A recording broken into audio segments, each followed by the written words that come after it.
The man they never saw coming, James Carter, had lived in the quiet suburban neighborhood of Oak Ridge for only a few weeks. When the trouble started, he was a tall, well-built black man in his mid-40s.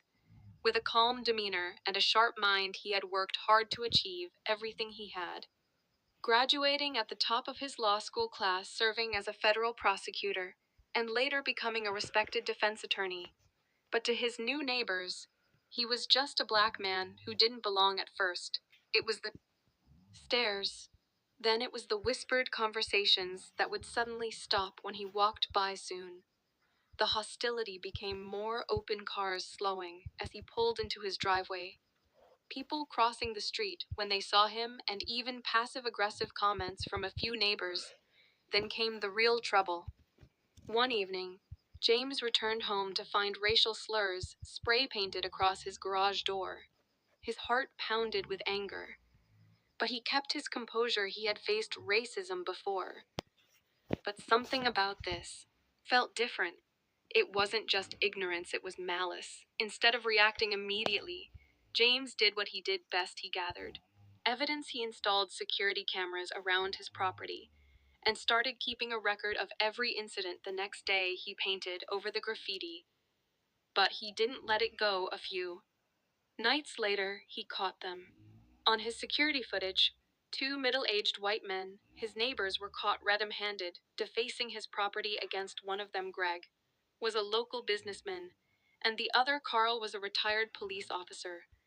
James could have called the police, but he had a better plan. The next morning, he invited several neighbors over for coffee. Word had already spread that James had caught someone on camera, and curiosity brought them in. As everyone gathered in his living room, James played the footage on his TV. The room fell silent. Carl's face turned pale. Greg started stammering, trying to explain. But James held up his hand. "You see, I moved here thinking this was a decent neighborhood," James said, his voice calm but firm.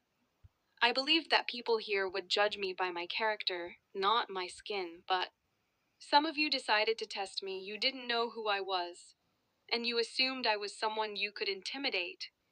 He paused. "What you didn't know is that I'm a former federal prosecutor.